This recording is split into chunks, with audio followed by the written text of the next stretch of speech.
आदमी जब वृक्ष लगाता है तो उम्मीद करता है कि जिस पौधे को आज हम लगा रहे हैं ये पौधा कल हमें छाया देगा और हमें फल देगा। ऐसी हम उम्मीद करते हैं जब एक वृक्ष लगाते हैं, एक पेड़ लगाते हैं। वैसे ही जब व्यक्ति अपने संतान को पालता है, पोसता है, उसको बड़ा करता है तो उम्मीद यही करते हैं हर माता पिता कि मेरे बुढ़ापे का सहारा बनेगा, मेरी जो संतान है वो मेरे बुढ़ापे का सहारा बनेंगे। लेकिन आज की जो सच्ची घटना मैं आप सभी के समक्ष सुनाने जा रही हूँ, आपकी आंखें भर जाएंगी। एक दंपत्ति की कहानी है, पति पत्नी की, जो कि जिसने पूरी उम्र जोड़ा और अपने बच्चों के लिए तैयार किया, वही दंपति को उनके जो बच्चे होते हैं कहाँ भेज देते हैं। तो क्या है ये पूरी स्टोरी, चलिए आपको स्टोरी सुनाते हैं, बने रहिए पूरे मेरे वीडियो। फ्रेंड्स, आप सभी को मेरा प्रणाम, मैं सरिता राठौर। कैसे हैं आप सभी? उम्मीद करते हैं आप सब अच्छे होंगे, अपना और अपनी फैमिली का ध्यान रख रहे होंगे। फ्रेंड्स, वीडियो पर नए हैं तो प्लीज वीडियो को लाइक और चैनल को सब्सक्राइब जरूर कर देना। आज की जो मैं सच्ची घटना बताने जा रही हूँ माता पिता की, वो माता पिता जो कि पति पत्नी, दोनों पति पत्नी बेहद गरीब थे, एक गांव में रहते थे, गांव में निवास करते थे, गांव में रहते थे। जो पति था वो मजदूरी करने, घर का जो चिनाई का काम होता है, घर बनाई का, वो काम किया करते थे, मजदूरी किया करते थे। उसके बाद में जब शादी होती है, पत्नी आ जाती है, बच्चा हो जाता है, खर्चे थोड़े बढ़ जाते हैं, तो पति ने रुख किया, पति पत्नी दोनों सलाह बनाई कि इस गांव में ऐसे इतने में तो गुजारा नहीं होगा, चलो क्यों ना शहर में चलते हैं ताकि हमारे जो बच्चे हैं उनको अच्छी शिक्षा मिल सके। हमने तो जितना अपना जिंदगी में जो जीवन जिया है, लेकिन हम अपने बच्चों को अच्छी शिक्षा देना चाहते हैं, अच्छी परवरिश देना चाहते हैं। जो मैं कर रहा हूँ मैं वो अपने बच्चों को नहीं करने दूंगा कभी भी। ये सोचकर एक पिता अपनी पत्नी के साथ में, अपने बच्चे के साथ में शहर में आ जाते हैं। शहर में रहने के लिए आ जाते हैं, किराए पर रहते हैं। पति जो है डेली मजदूरी करने, काम करने, घर बनाने के काम किया करते थे, जाते हैं। जो पत्नी अपने बच्चों को संभालती है, बच्चे स्कूल जाते हैं।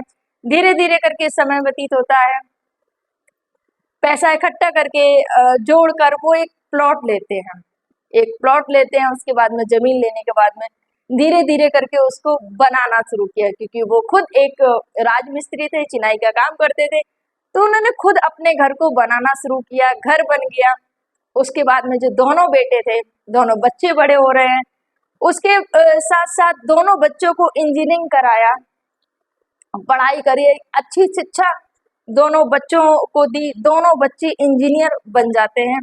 और जो माता पिता होते हैं उन्होंने व्यवस्था कर रखी थी, एक जो प्लॉट लिया था उसको बनवाया, जिस घर में वो रह रहे थे वो बड़े बेटे के नाम पर कर देते हैं कि ये मेरा बड़े बेटे के लिए। उसके बाद में एक और घर लिया, प्लॉट लिया, उसको बनवाया, वो छोटे बेटे के नाम पर कर देते हैं। ये सोचकर कर देते हैं कि दोनों बच्चों के लिए जगह हो गई रहने के लिए, अभी टेंशन नहीं है। और अपना क्या, बुढ़ापे में दो बच्चे हैं, किसी के साथ में भी जीवन अपना कट जाएगा, इनके साथ में ही कट जाएगा। ये सोचकर माता पिता ने अपने दोनों बच्चों के लिए घर बनवा दिया। घर बनवाने के बाद में दोनों बच्चे जॉब भी करने लगते हैं, इंजीनियर बन जाते हैं और अच्छी खासी पोस्ट, अच्छे खासा पैसा कमाते हैं। लेकिन जो पिता था, उस पिता ने अपना काम करना बंद नहीं किया। कि होता है ना कि जब बच्चे काम करने लगते हैं तो बच्चे बोल देते हैं कि पिता अब आपको काम करने की जरूरत नहीं है, मैं कर रहा हूँ। लेकिन नहीं, पिता ने अपनी जो मेहनत थी वो जारी रखी। उसके बाद में बड़े बेटे की शादी होती है, क्योंकि बच्चे बड़े बड़े अपने अपने जॉब में लग गए, रिश्ता आता है, बड़े बेटे की शादी होती है। जो माता पिता होते हैं बड़े बेटे के साथ रहते हैं, जो बहू आती है उसके साथ में रहते हैं, बहू के भी बच्चे होते हैं। उसके बाद में नंबर आता है छोटे बेटे का। छोटे बेटे के लिए जो रिश्ता आया था वो जज की बेटी थी, एक जज की बेटी के लिए रिश्ता आया। उन्हीं के समाज के, उनके ही बिरादरी के, सब कुछ उनकी हिस्ट्री के बारे में पता था उनको कि हाँ राजमिस्त्री का काम करता है। मजदूरी करके उन्होंने अपने बच्चों को पढ़ा लिखा के इस काबिल बनाया है कि जज साहब उनके घर पे जब रिश्ता लेके आए, उनके बच्चे की काबिलियत को देखकर वो लड़के को पसंद करते हैं और अपने बेटी का रिश्ता जज साहब उनके यहाँ पर, एक मजदूर के यहाँ पर जिनका बेटा इंजीनियर था, उनके यहाँ पर रिश्ता कर देते हैं। शादी हो जाती है। जो जज साहब की जब बेटी की जब शादी होती है इंजीनियर लड़का से, जो मजदूर पिता था उनके वहां पर जो सास थी पहले बड़ी बहू के पास रहा करती थी, तो सास ने बोला कि अभी छोटी बहू के पास जाते हैं, उसकी भी कुछ जो उसके साथ में रहते हैं जाके, क्योंकि अभी नई नई शादी होके आई उसकी।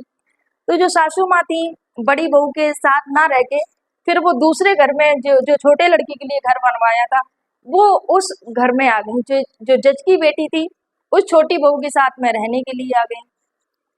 जब रहने के लिए आ गई तो जज साहब की बेटी, जो ससुर जी थे, जो जो दंपति थे, जो सास ससुर थे जो जज की बेटी के, तो वो जो पिता ने काम करना मजदूरी करना बंद नहीं किया। जब जज साहब की बेटी घर पे आ गई तो उनको बड़ा बुरा लगता था कि ये साइकिल से झोला टांग के चल देते हैं। बहू ने बोला कि मैं जज की बेटी हूँ, मुझे शर्म आती है कि आप ये साइकिल लेके झोला टांग के चल देते हो डेली काम करने के लिए, मजदूरी करने के लिए। मेरे कभी पिता आएंगे तो वो क्या देखेंगे कि तुम्हारे ससुर ये मजदूरी करते हैं। क्योंकि जो सास थी उन्होंने बोला कि बेटा आपके पापा को तो पता है, उन्होंने तो सब देख के शादी किया है। बोले कि जो भी देख के किया हो मम्मी, अभी ये पापा ये सब नहीं करेंगे, मुझे बहुत शर्म आती है। बहू ऐसे ही बोलते रहती है, होते करते समय व्यतीत होता है। एक दिन जो वो पिता थे वो मजदूरी के लिए जा रहे थे, क्योंकि वो दूसरी जगह पर जाते थे मजदूरी करने के लिए।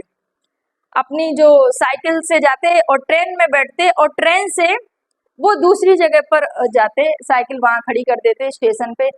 उसी दौरान उनके साथ में एक हादसा हो जाता है। जब ट्रेन में चढ़ रहे होते हैं और उनको चक्कर आ जाते हैं, उनको तो उनका जो हाथ होता है वो ट्रेन के बाहर लगता है, तो उनका हाथ ये पूरा सीधा हाथ उतर जाता है।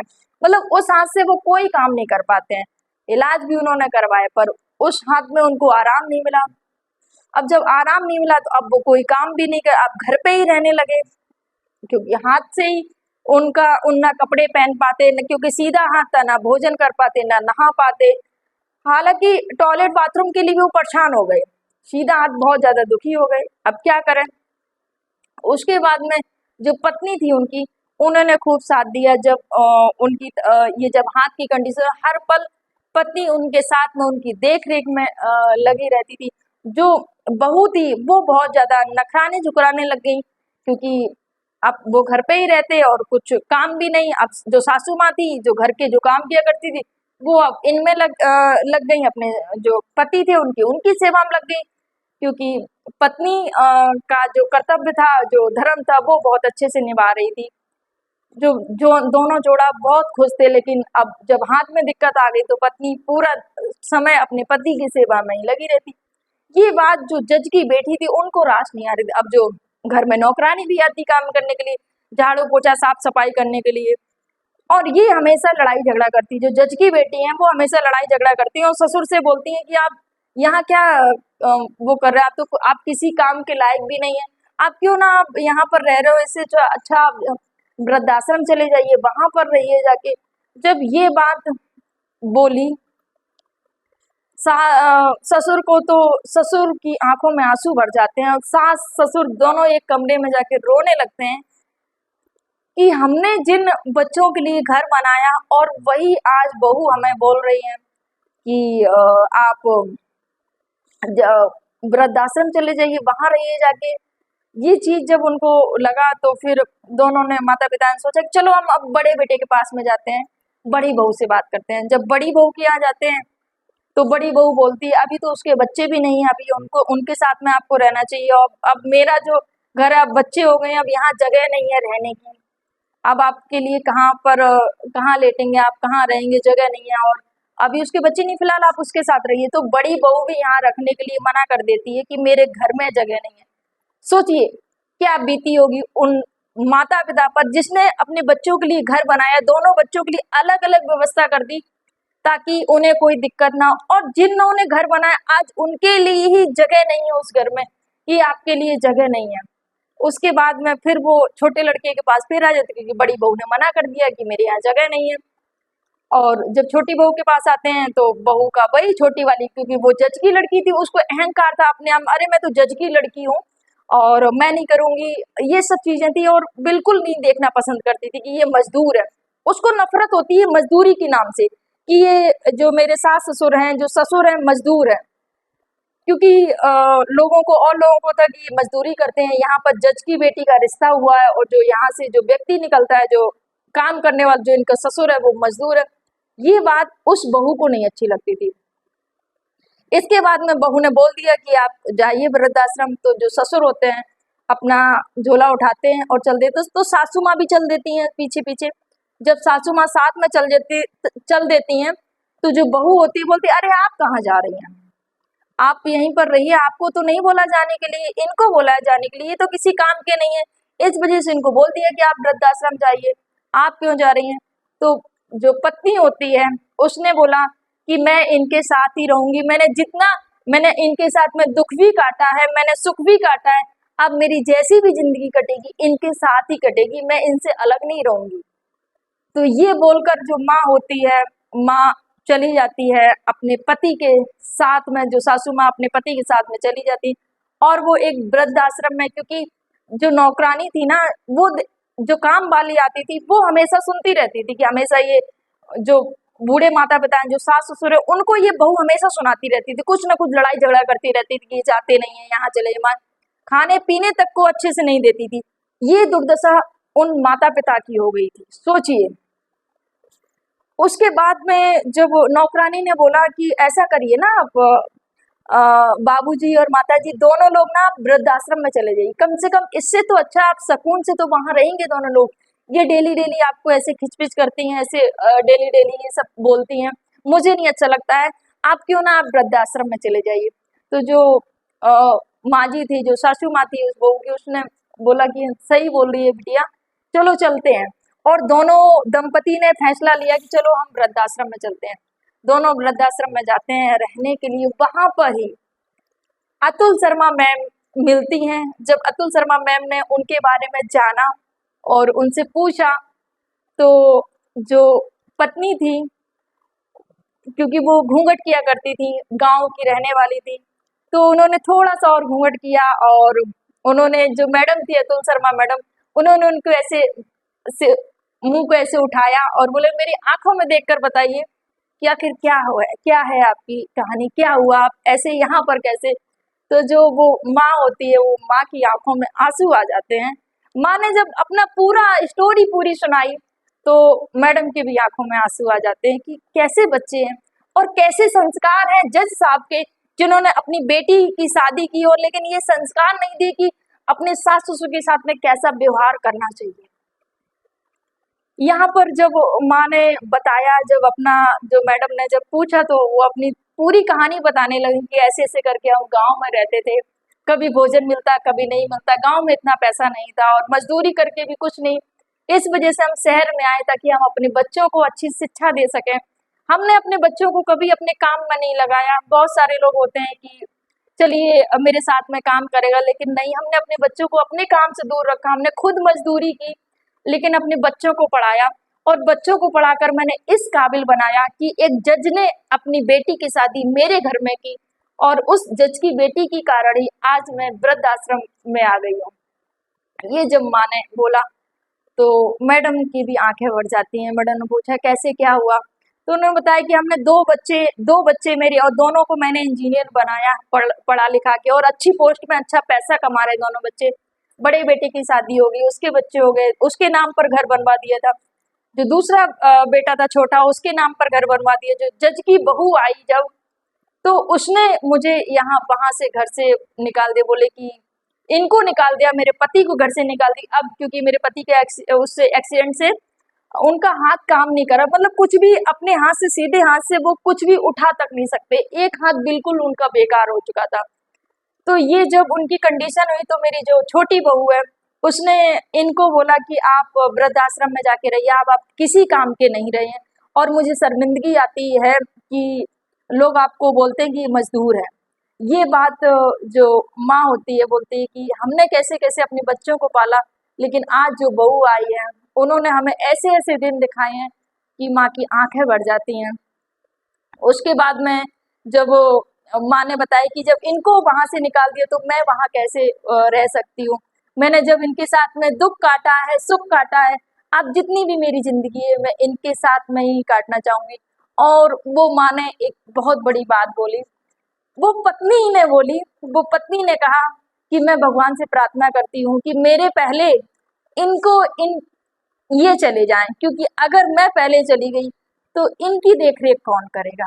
वो माँ, वो पत्नी अपने पति के प्रति इतने निष्ठा, इतना प्रेम, इतना विश्वास के साथ सेवा में तल्लीन रहती थी, क्योंकि जो पति ने, उस पत्नी ने देखा था कि मेरे पति ने कितनी मेहनत करके और कैसे दोनों दंपति ने एक जोड़ जोड़ के दोनों बच्चों के लिए घर बनवाया, और दोनों बच्चों ने आज घर से बाहर कर दिया, उनके लिए ही जगह नहीं बची थी। तो ये स्टोरी फिलहाल वो दोनों जो दंपति थे वो वृद्ध आश्रम में अपना गुजारा कर रहे हैं।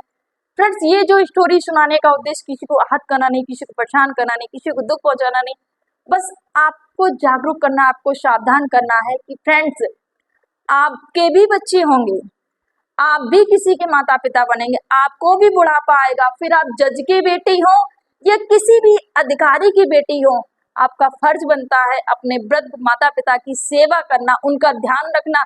आपको लज्जा नहीं आनी चाहिए कि अरे वो किसी भी, उन्होंने अपना जीवन कैसे भी काटा हो, तुमको तो उन्होंने एक इंजीनियर दिया है, जो उन्होंने जिस लड़के को पढ़ा लिखा के काबिल बनाया है वो इंजीनियर है, कैसे मिला तुमको, उनकी ही देन है। उन्होंने ही मेहनत मजदूरी करके अपने बच्चों को इस काबिल बनाया जिसकी तुम धर्म पत्नी बनी हो, और आज तुम वहां पहुंचकर और उन्हीं माता पिता का तिरस्कार कर रही हो जिन्होंने तुम्हें यहाँ पर पहुंचाया है, जिसकी वजह से तुम इस घर में आई हो दुल्हन बन के। तो फ्रेंड्स, ये जज की बेटी ने जो किया बेहद ही गलत किया है। आपके क्या विचार है इस पर कमेंट जरूर करिएगा। मैं उन सभी बहुओं से, उन सभी बेटियों से बोलना चाहूंगी जो आपके वृद्ध माता पिता हैं, उनकी सेवा करिएगा, उनका ध्यान रखिएगा। क्यों उनको वृद्धाश्रम भेजना है? उनका ही घर, उनका ही सब कुछ, उन्होंने ही सब कुछ किया है, और आप उनको ही वृद्धाश्रम का रास्ता दिखा देते हैं। आपको थोड़ा भी नहीं लगता कि आप गलत कर रहे हैं उनके साथ में? और यहाँ पर अगर ये जज की बेटी, मैं बोलना चाहूंगी आप, अगर ये जज की बेटी खुद कि अगर माता पिता होते, खुद के माता पिता ने अगर इस मुकाम को हासिल किया होता, तो क्या ये खुद अपने माता पिता को वृद्धाश्रम भेजती? कभी नहीं।